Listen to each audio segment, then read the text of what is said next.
buenas tardes, queridos alumnos. Espero que todos se encuentren muy bien. Voy a activar mi cámara. Me pueden ver. Ahí. Muy buenas tardes, queridos alumnos. Espero que todos se encuentren muy bien, ¿cierto? En esta oportunidad nos reunimos para revisar la última clase del tema que corresponde a técnicas de conducción, ¿ya? Y vamos a empezar hablando acerca de este título que está acá, que dice que nunca adelante a su propia razón, ¿ya? ¿A qué se refiere esto? Se refiere a que los adelantamientos son por naturaleza maniobras peligrosas, ¿ya? Maniobras que pueden revestir mayor peligro y que pueden causar accidentes si no tomamos o no las realizamos de la forma correcta, ¿ya? Cuando habla de la propia razón, se refiere a que los seres humanos tenemos incluido en nuestro sistema, ¿cierto?, un cierto instinto de autoconservación. Algo que nos dice, por ejemplo, que no saltemos de lugares tan altos, ¿cierto? Que no nos subamos a lugares tan altos tampoco, por ejemplo, ¿cierto? Y que nos alerta del peligro, ¿ya? Inclusive, a veces hablamos de las corazonadas, ¿cierto? Queremos hacer algo y decimos, no, pero ¿sabes qué? Tengo una corazonada. A lo mejor tal cosa no va a resultar como pienso que tiene que resultar. Entonces, tenemos que pensar y entender que ya traemos un sentido, ¿cierto? Como el sentido arácnido de Spider-Man, que nos dice, ojo, cuidado, piénsalo dos veces, ¿ya? Entonces, cuando queramos adelantar y tengamos esta sensación de mejor no hacerlo, ¿ya? De que puede resultar más peligroso de lo normal, hagámosle caso a nuestra razón, ¿ya? Hagámosle caso, no la dejemos atrás, vayamos con nuestra razón y también les quiero decir que tienen que entender que el ir adelantando a los autos, ¿cierto? No siempre se traduce en que me voy a demorar mucho menos, ¿ya?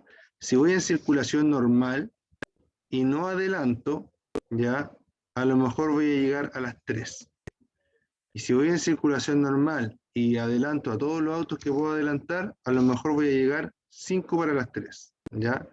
La diferencia en tiempo, lo que me ahorro de tiempo en el viaje, es de verdad muy poco, ¿ya? Y lo que pasa cuando nosotros vamos más apurados de lo normal, es que aparte de ir muy apurados, ¿cierto? Y poner nuestra vida en riesgo en repetidas ocasiones cuando realizamos estas maniobras bruscas o maniobras de adelantamiento donde no corresponden, etcétera, ¿cierto? Estoy poniendo mi vida en riesgo, pero además de eso, estoy gastando más combustible, estoy arriesgando también más la moto, porque si me caigo, aunque no tenga daños yo o daños graves, ¿cierto? No me pase nada, entre comillas, si la moto cae al suelo, obviamente van a haber gastos, ¿cierto? En comprar un pedalín, en comprar una manilla que se quebró, etcétera, ¿ya? Eso es obviamente lo más suave que nos puede pasar. Voy a gastar más combustible y además de eso también voy a gastar más neumáticos, voy a gastar en general, ¿cierto? Más la moto, más el motor, etcétera, etcétera, etcétera. Entonces, a lo que voy con este comentario es que si no estamos estrictamente tan apurados, ¿cierto? ¿A qué me refiero yo con que esté muy apurado, que sea una situación de vida o muerte? Tratemos de circular tranquilos, ¿ya? Para llegar al trabajo temprano tenemos que levantarnos temprano, ¿cierto? Y no tratar de recuperar ese tiempo en el camino porque no lo vamos a recuperar. Prácticamente lo que podemos recuperar de verdad que va a ser bien poquito, ¿ya? Ahora, yo prefiero llegar 5 minutos tarde que 5 minutos antes, pero muerto, ¿ya? Así que ojo con ello, ¿ya? O accidentado, así que ojo con ello. Traten de sopesar lo que ganan y lo que pierden cuando toman las decisiones, sobre todo las decisiones que tienen que ver con la conducción y con la seguridad, ¿ya? Entonces acá hay un ejemplo bien importante, ¿cierto? Y dice que suponga que usted circula a 90 kilómetros por hora y que va a adelantar al vehículo que le precede. De pronto, a 350 metros de distancia, aparece un vehículo que viene en sentido contrario y que también marcha a 90 kilómetros por hora. 2. El adelantamiento tarda 8 segundos. 3. En ese tiempo, usted y el vehículo que viene en contra recorren cada uno 200 metros. El vehículo adelantado recorre 160 metros. El accidente es un hecho, ¿ya? El accidente es un hecho. ¿Qué es lo que debo sacar de acá? ¿Qué es lo importante que debo sacar de acá? Vamos a contar la cantidad de datos que hay en este ejemplo, ¿ya? Tengo aquí 90 kilómetros por hora, 350 metros, tengo un dato, dos datos, tres datos, ¿cierto? Tengo otro dato, cuatro datos tendría ya, tengo 5 datos y tengo 6 datos. Se supone que se están analizando 6 datos. De esos datos, cuando yo voy en la carretera no puedo estar seguro de ninguno, porque no voy a estar contando los segundos, no voy a estar calculando los metros, no hay forma de que yo sepa a qué velocidad viene el otro vehículo, ¿ya? Entonces, es imposible que yo pueda tomar una decisión correcta, ¿ya? Una decisión asertiva, es imposible. ¿En qué se transforma? Se transforma en un juego de azar. Puede ser que gane, puede ser que pierde. Y yo, por lo menos, no apostaría mi vida por nada, ¿ya? Porque recuerden que si ustedes tienen un accidente, no solo ustedes se van a morir, se va a morir con ustedes probablemente una parte de su familia, ¿ya? Le van a hacer falta a su hijo, a sus papás y a todos los que los puedan rodear, ¿ya? Así que, por favor, ojo con ello. Yo por lo menos no adelanto si viene un vehículo en contra. Ya procuro nunca adelantar si un vehículo viene en sentido contrario. ¿Por qué? Porque puede ser que alcance, sí, si el vehículo viene a la velocidad que yo creo que viene. Sin embargo, eso es solamente una estimación, no hay una forma de poder saber yo a qué velocidad viene el vehículo que viene acercándose, ¿cierto? Entonces, no puedo tomar una decisión en base a datos que no estoy seguro si son los correctos o no, ¿ya? Para eso lo mejor es esperar que esté toda la pista desocupada, ¿cierto? Y ahí realizar, ¿cierto? El adelantamiento, ¿ya?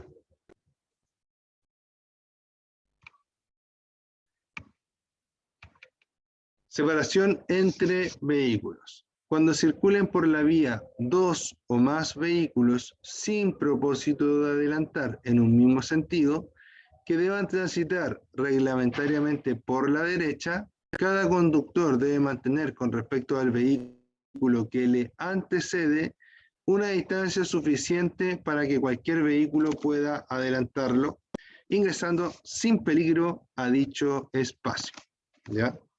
Cuando circule por la vía dos o más vehículos sin propósito de adelantar en un mismo sentido, que deban transitar reglamentariamente por la derecha, cada conductor debe mantener con respecto al vehículo que le antecede una distancia suficiente, ya no habla de metros, una distancia que alcance, que sea suficiente para que cualquier vehículo pueda adelantarlo, es decir, pueda ponerse delante de él, ingresando sin peligro en dicho espacio, ¿ya?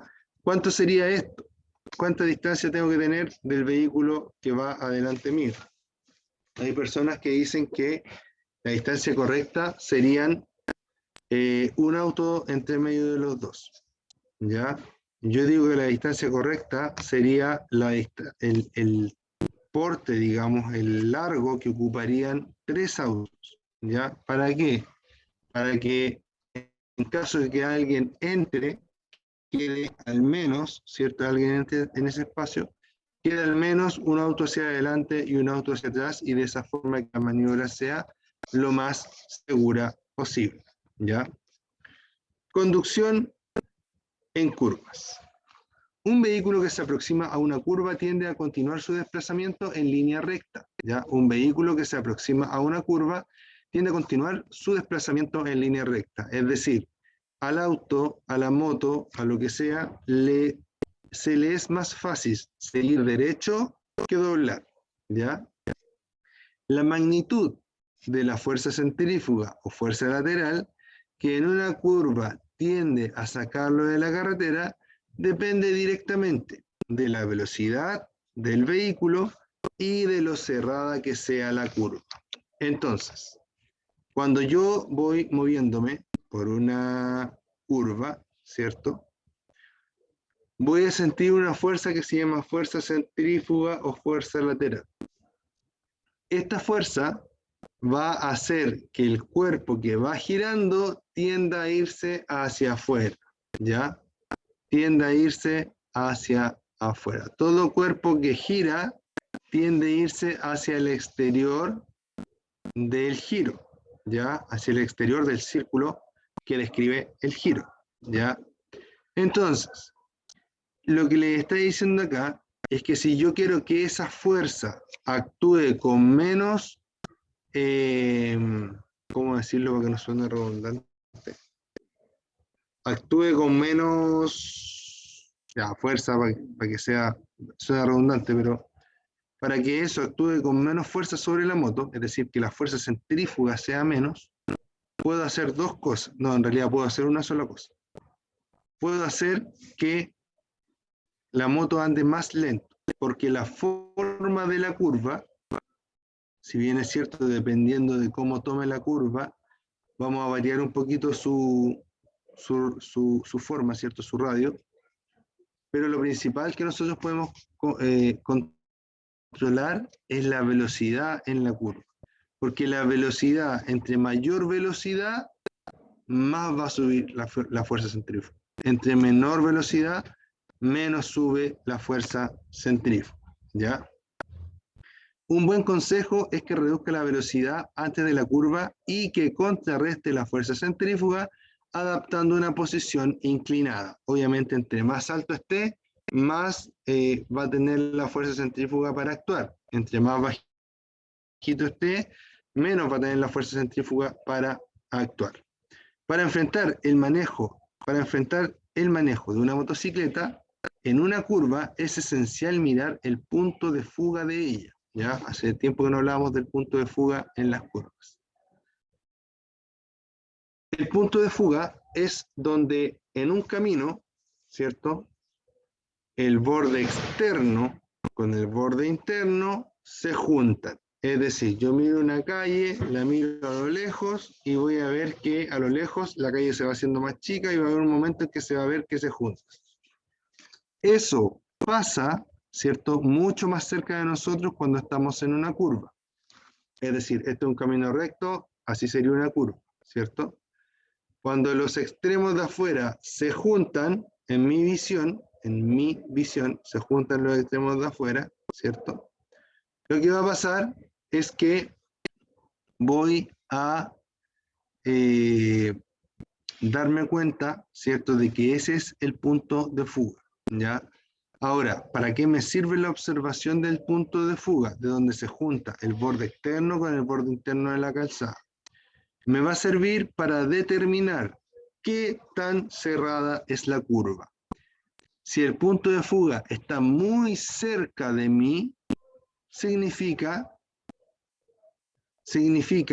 que la curva es muy cerrada, por ende debo tomarla a muy baja velocidad. Si el punto de fuga está mucho más lejos de mí, significa que la curva es menos cerrada y que me va a exigir, por lo tanto, menos reducción de velocidad.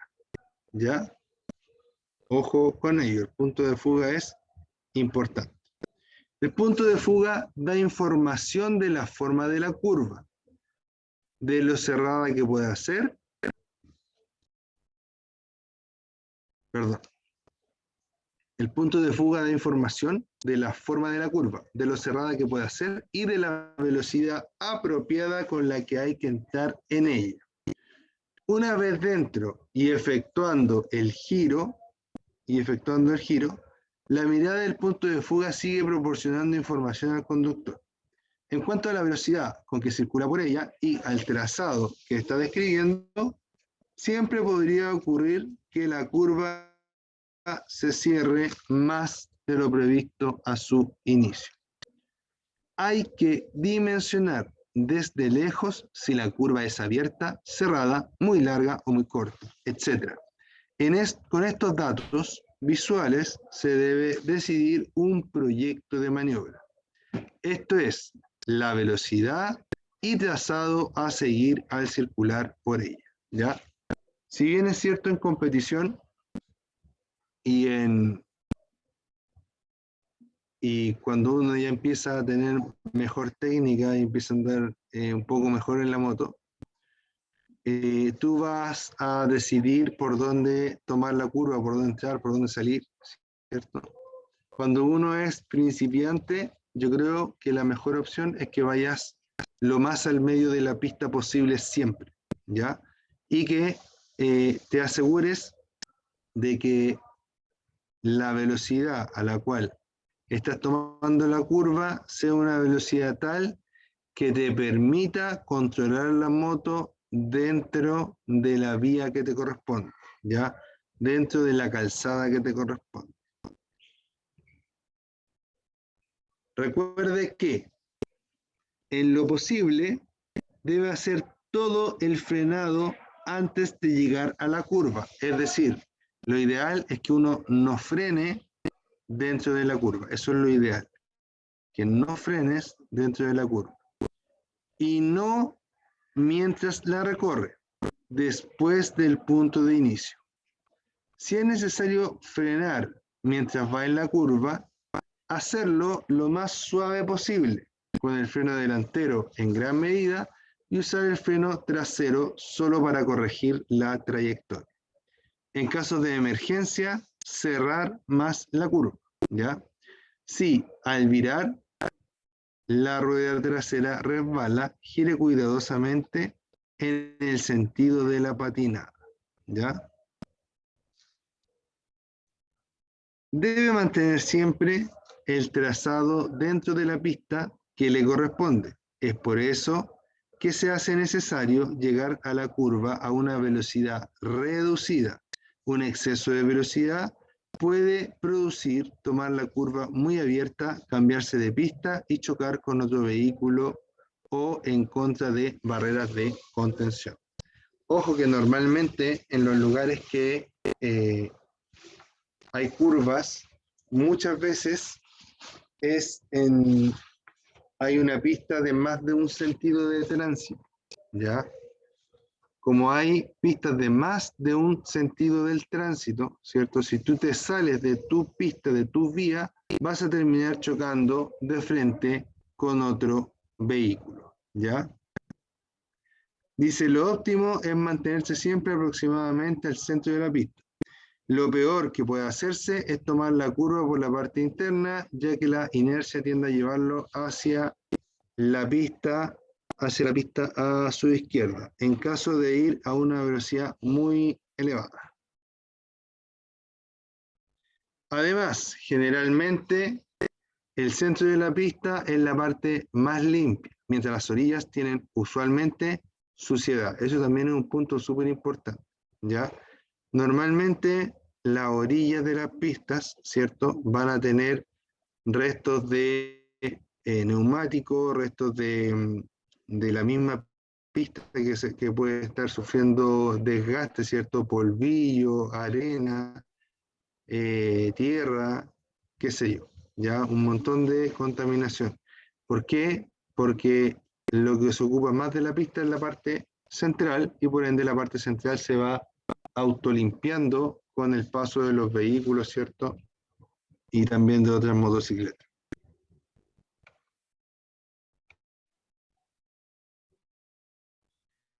Diego Muchin, ¿cómo estás? Un saludo.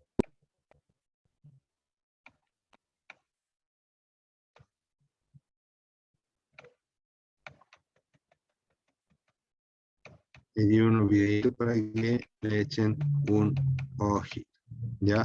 Bueno, para terminar un poco con el tema de las curvas, ¿cierto? Les voy a decir que lo ideal para tomar una curva es que usted baje la velocidad lo más que pueda, ¿cierto? O que la baje hasta que usted esté seguro de que va a ser capaz de controlar la moto bajo cualquier condición a esa velocidad. Y luego de que entras en la curva, a veces te das cuenta que puedes acelerar un poquito, ¿ya? Es súper bueno entrar a la curva acelerando suavemente, ¿ya?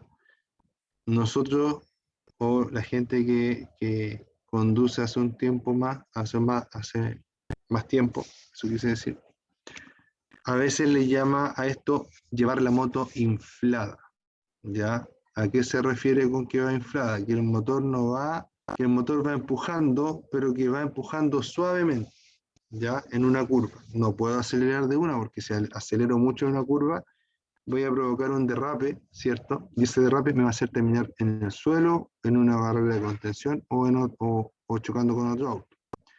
La aceleración en la curva tiene que ser una aceleración suave y contenida, ¿ya?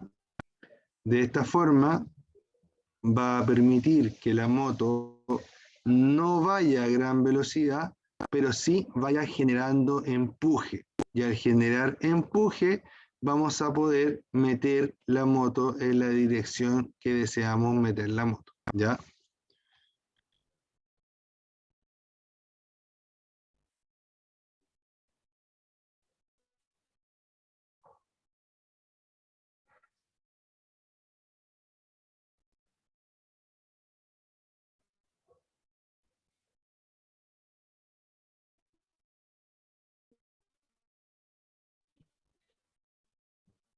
Ya.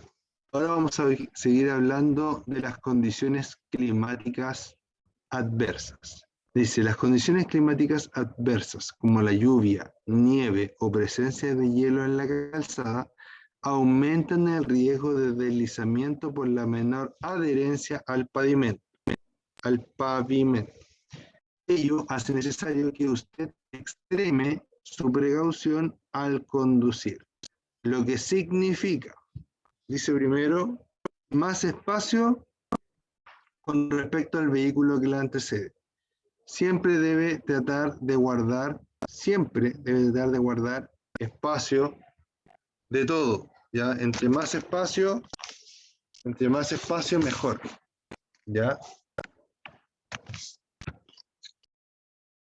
Pero en condiciones climáticas adversas como lluvia, nieve, etcétera, ¿cierto? Eso eh, cobra mayor importancia, a eso quería llegar, cobra mayor importancia, ¿ya? Más espacio con respecto al vehículo que le antecede, velocidad reducida, ¿ya? Y además frenadas y aceleraciones más suaves, ¿ya? Entonces, una cosa es la frenada, otra cosa es la aceleración y otra cosa es la velocidad. Todo eso en condiciones climáticas adversas debe ser más contenido, debe ser lo más suave posible. Todo esto que acabo de decir se engloba en la última que se presenta en este texto. Dice menor brusquedad en general en la conducción. Ser menos brusco, ¿ya? Ser más suave. Y en general, siempre debiésemos tratar de ser lo más suave posible. Una vez yo estuve en una charla con un piloto de carrera y él decía que la gente cuando veía las carreras desde afuera pensaba que los autos o las motos se manejaban dando volantazos. Volantazo se refería a que giraban los manubrios, ¿cierto? Mucho en un sentido, después mucho en otro sentido, porque es más o menos lo que muestran un poco las películas, ¿ya? Pero él decía que en realidad los pilotos trataban de hacer las maniobras lo más suaves posible, de forma que obviamente pudieran rectificar el rumbo, por ejemplo, pero que siempre era lo más suave posible dentro de las necesidades que tuviera, ¿ya?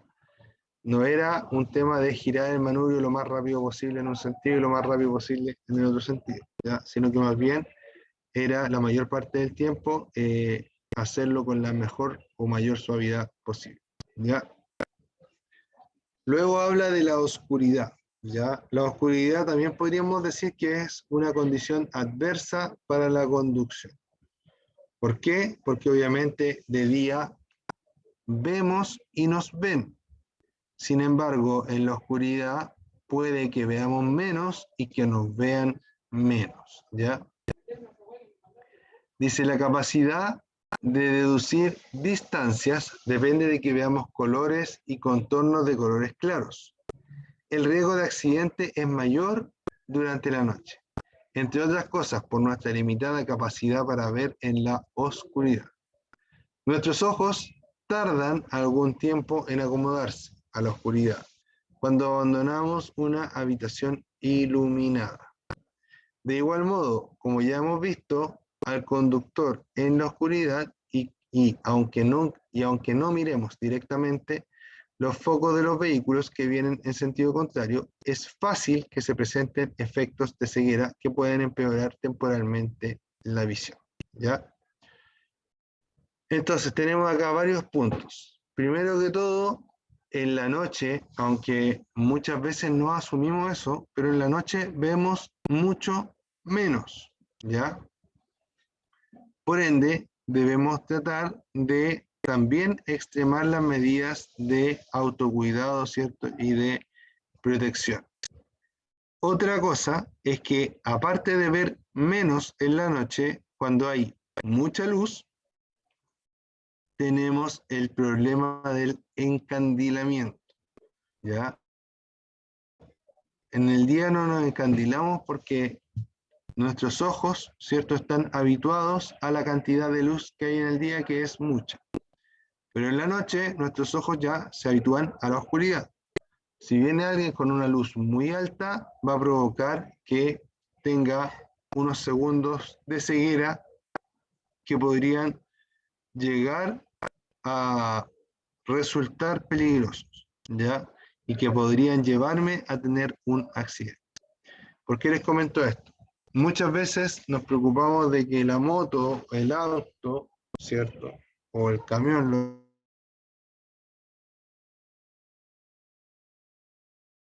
lo que sea que conduzcamos, la luz. Sin embargo, la mayoría de los vehículos y la mayoría de las motos, ¿ya?, las mejores luces posibles. La luz trae luces que permiten perfectamente la visión nocturna. Es decir, no necesitan que se les cambien las luces. La mayoría de los vehículos actuales, ¿cierto? Cuando yo pongo o equipo una luz que es demasiado potente, si bien es cierto, quizás yo voy a ver mejor, quizás, ¿ya? Pero voy a hacer que los demás conductores tengan problemas, ¿cierto?, de visual. Y puedo hacer que los demás conductores tengan un accidente inclusive en contra de mí, ¿ya? Entonces, ojo con ello. Si vamos a poner luces, pongamos luces bien dadas a empezar. ¿Sí? Y segundo, pongamos luces, ¿cierto?, que ojalá no sean tan potentes como para, ¿cierto?, molestar al resto de los vehículos. Dice, de igual modo, eso ya lo vimos, ¿cierto?, lo conversamos. Después dice, nuestra capacidad de calcular distancias depende de que veamos colores y contornos de colores claros, ¿ya? En la oscuridad, esto se difumina. Lo mismo sucede cuando la visibilidad se encuentra reducida por efectos de la niebla o la lluvia. En estas condiciones, el tráfico que viene en sentido contrario parece encontrarse más lejos de lo que realmente está. Esto puede hacer que usted aprecie mal las distancias cuando desee adelantar a otro vehículo. Al conducir en la oscuridad, sus posibilidades de descubrir un obstáculo dependen, entre otros, de los siguientes factores.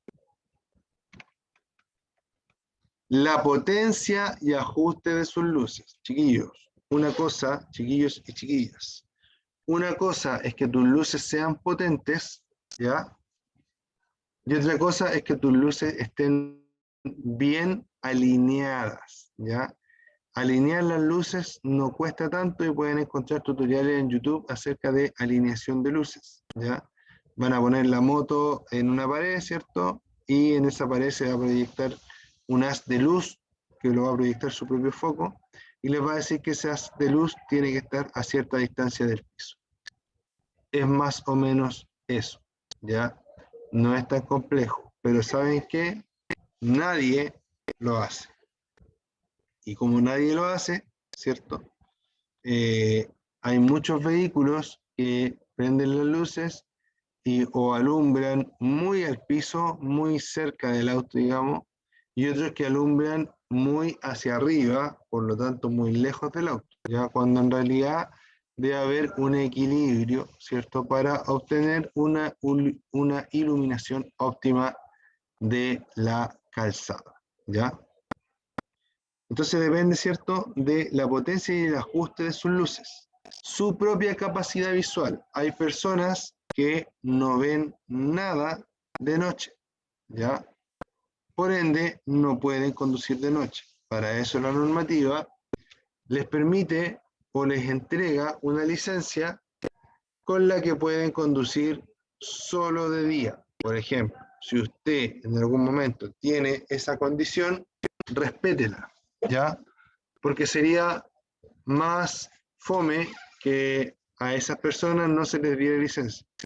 Sin embargo, se les dice, oye, ya te damos la licencia, pero tú tienes un problema para ver de noche, por ende puede ser peligroso para ti y para los demás, pero sí te vamos a permitir que puedas conducir de día, ¿ya? Por algo alguien se preocupó de hacer normas, ¿ya? Porque la idea es que las normas mejoren la calidad de vida de todos, no solo la de una persona, ¿ya? La capacidad de reflejar la luz que tenga el obstáculo, la lluvia, la niebla o la nieve, y además de la potencia de las luces del vehículo que viene en sentido contrario, ¿ya?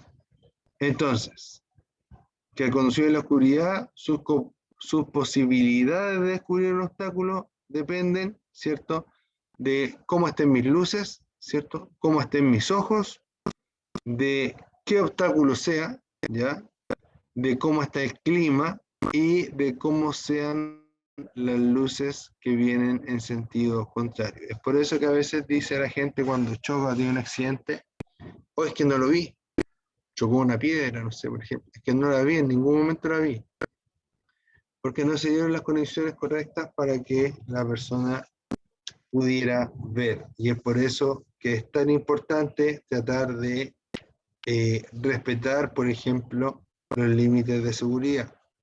Los límites de seguridad están dados para darle las mejores posibilidades al conductor de evitar la mayor cantidad de los accidentes.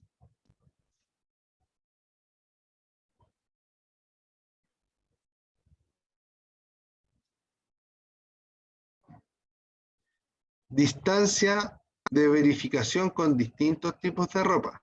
Bien, aquí en este cuadro celeste.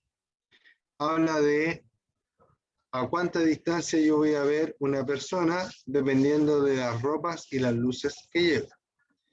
O una persona con ropas oscuras, cuando yo vaya con luces bajas, la voy a ver a 25 metros. Con luces claras la voy a ver a 60 metros y con luces, o sea, y con ropas reflectantes, ¿cierto? La voy a ver a 125 metros. Con luces altas, la voy a ver a las personas con ropas oscuras las voy a ver a 150 metros, con ropas claras a 300 metros y con ropas reflectantes a 450 metros. Entonces, es muy importante, ¿cierto? De aquí podríamos decir que es muy importante que la vestimenta del motociclista tenga elementos reflectantes, ¿ya? Eso va a permitir que se le vea desde más lejos, ¿ya? Y a los peatones, ojalá también siempre anduvieran vestidos con al menos ropas claras. ¿Para qué? Para evitar accidentes que puedan pasar entre el peatón y el tránsito, ¿cierto? Entonces, miren, acá tenemos un ejemplo, ¿cierto?, de a qué distancia nos vamos a ver con los distintos tipos de ropa, ¿ya? Ahora, recuerden que las luces bajas se utilizan en lugares urbanos. Las luces altas se utilizan en lugares rurales. Caminos rurales, luces altas. Caminos urbanos, luces bajas.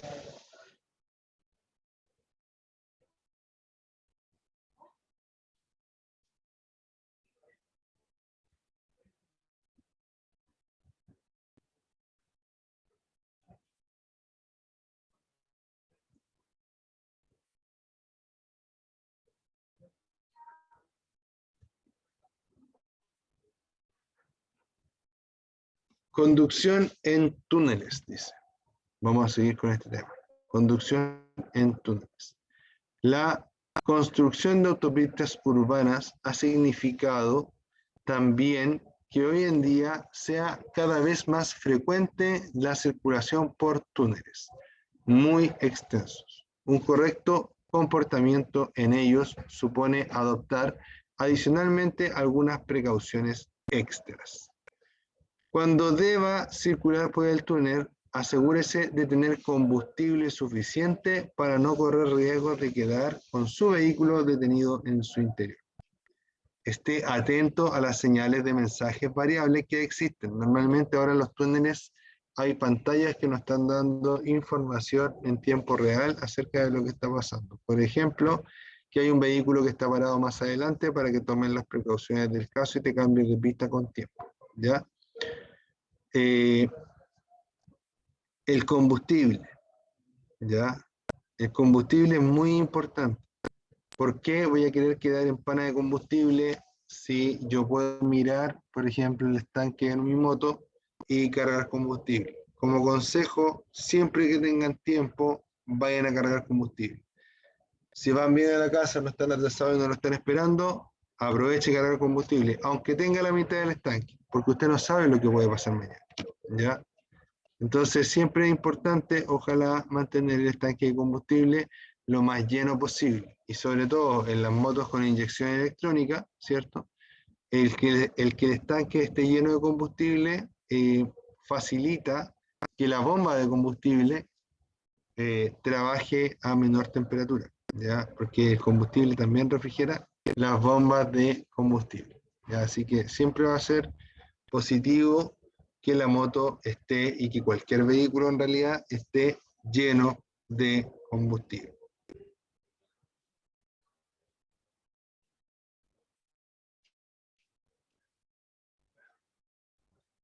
Tenga cuidado con la presencia de charcos causados por goteos de agua que se filtran, ¿ya?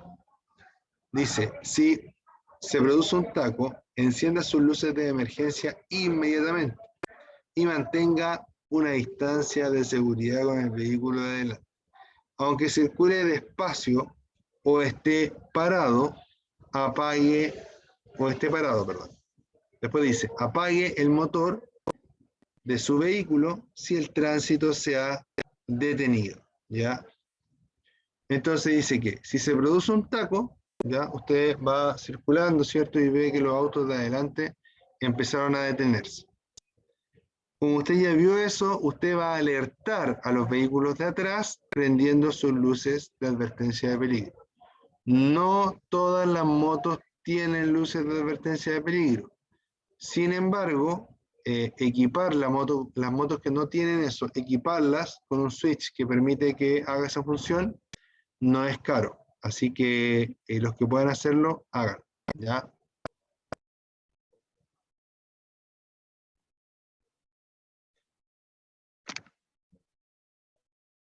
Luego de eso, ¿cierto? Antes de detenerse, deténgase con una distancia suficiente de seguridad con el vehículo que va adelante y empieza a mirar por el espejo. Cuando usted ya se ha detenido, empieza a mirar por el espejo, que el vehículo que viene atrás también eh, se detenga, como lo dijéramos, de forma precisa, ya que no se vaya a pasar y lo vaya a chocar a usted.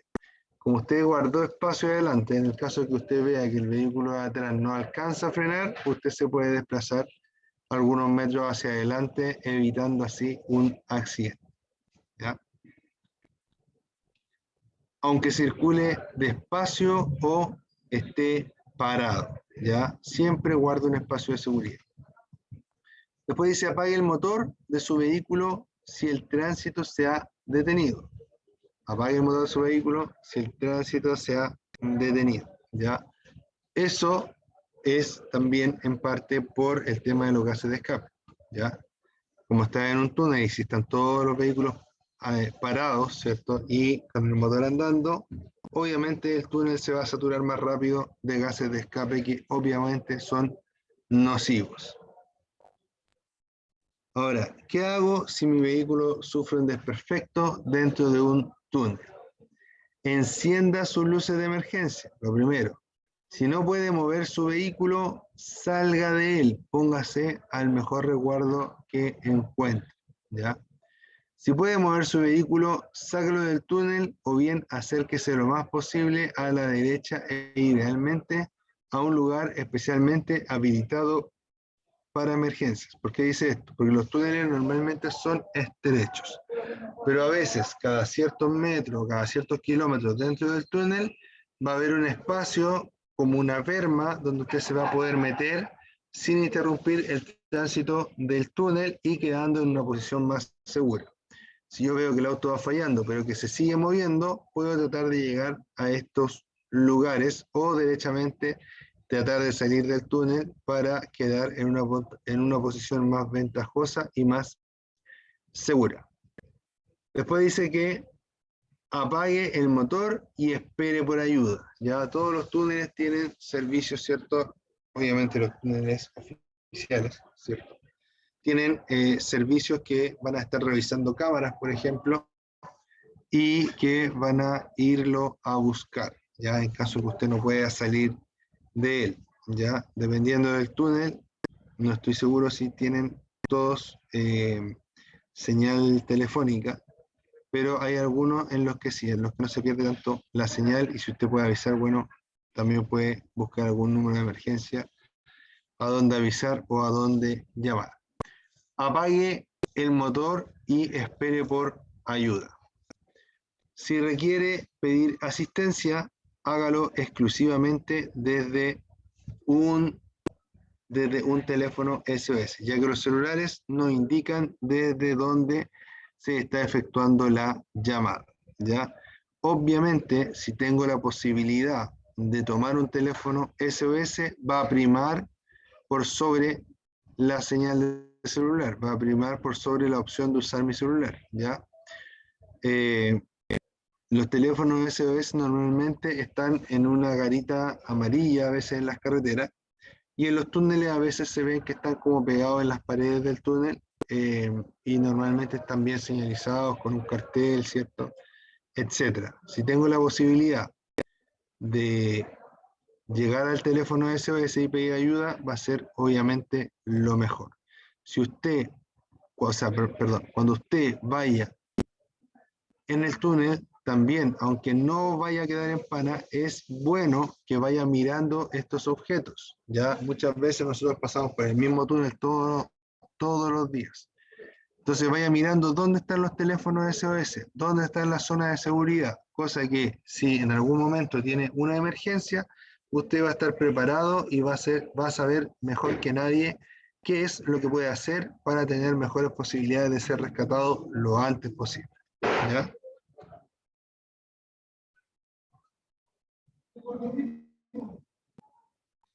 Si quiere pedir asistencia, hágalo exclusivamente. Ah, ya, solo vi.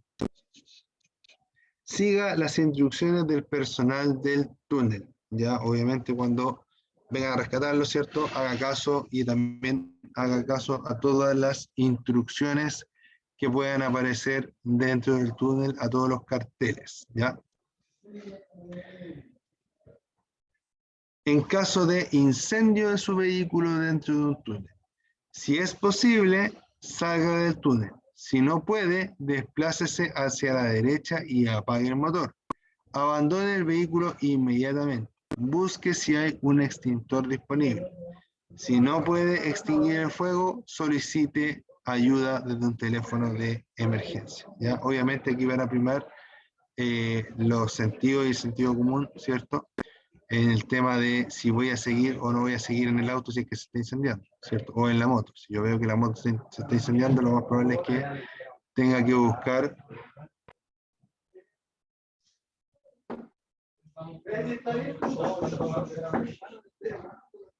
lo más probable es que tenga que, ¿cierto?, buscar o tomar la decisión más correcta para cada caso, ¿ya?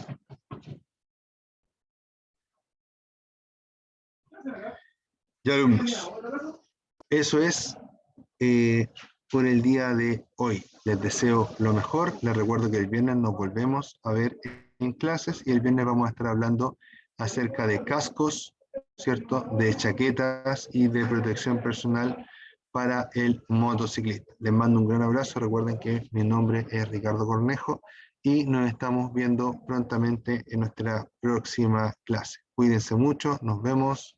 Chao, chao.